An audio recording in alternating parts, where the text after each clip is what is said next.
പ്രിയപ്പെട്ട സഹോദരങ്ങളെ, മരണപ്പെട്ട നമ്മുടെ മാതാപിതാക്കൾ അവർ മുവഹിദുകളാണെങ്കിൽ, മുശ്രിക്കുകളാണെങ്കിൽ അവർക്ക് വേണ്ടി ഇസ്തിഗ്ഫാറിന് വേണ്ടി തേടിയിട്ട് യാതൊരു കാര്യവുമില്ല.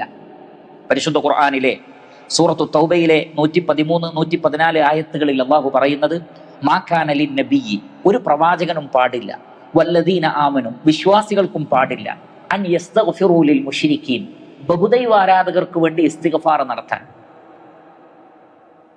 വലൗ കാനൂ ഉലീ ഖുർബ, അവരെത്ര അടുത്ത ബന്ധുക്കളാണെങ്കിലും ശരി, മിൻ ബഅദി മാ തബയ്യന ലഹും അന്നഹും അസ്ഹാബുൽ ജഹീം, അവർ നരകത്തിന്റെ ആളുകളാണെന്ന് ഖുർആൻ സ്ഥിരപ്പെടുത്തിയ സ്വഭാവത്തോടുകൂടി, വിശ്വാസത്തോടുകൂടിയാണ് അവർ കാഫിറുകളാണ് എന്ന് സ്ഥിരപ്പെട്ടതാണെങ്കിൽ പിന്നെ അവർക്ക് വേണ്ടി നിങ്ങൾ ഇസ്തിഗ്ഫാർ നടത്തരുത്.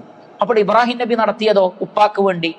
ഇബ്രാഹിം നബിയുടെ ഉപ്പ മുശ്രിക്കായിരുന്നല്ലോ, വിഗ്രഹം ഉണ്ടാക്കി വിൽപ്പന നടത്തിയ ആളാണല്ലോ, വിഗ്രഹത്തെ ആരാധിച്ച ആളാണല്ലോ. അപ്പോൾ ഇബ്രാഹിം നബി എന്തുകൊണ്ട് പ്രാർത്ഥിച്ചു? ഇത് ചില സ്വഹാബികൾ ചോദിച്ചതാണ്. അതിനുള്ള മറുപടി അള്ളാഹു നൽകി, വമാ കാന ഇസ്തിഗ്ഫാറു ഇബ്രാഹിം ലിഅബീഹി ഇല്ലാ അൻ മൗഇദത്തിൻ വഅദഹാ ഇയ്യാ. അത് ഉപ്പാക്ക് ഇബ്രാഹിം നബി നൽകിയ ഒരു വാഗ്ദാനമായിരുന്നു, ഞാൻ നിങ്ങൾക്ക് വേണ്ടി പൊറുക്കലിനെ തേടും എന്നൊരു വാക്ക് പറഞ്ഞിരുന്നു. ആ വാക്ക് പാലിച്ചതാണ്.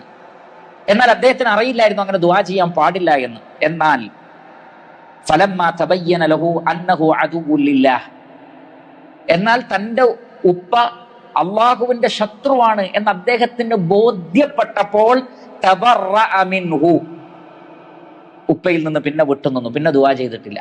അപ്പോൾ അത് ആദ്യം സംഭവിച്ചതാണ്, പിന്നീട് അത് സംഭവിച്ചിട്ടില്ല എന്ന് അല്ലാഹു സുബ്ഹാനഹു വ തആല പറയുകയാണ്. അതുകൊണ്ട് തന്നെ മാതാപിതാക്കൾ ബഹുദൈവാരാധകരാണെങ്കിൽ അവർക്ക് വേണ്ടി നമ്മൾ ദുആ നടത്താൻ പാടില്ല.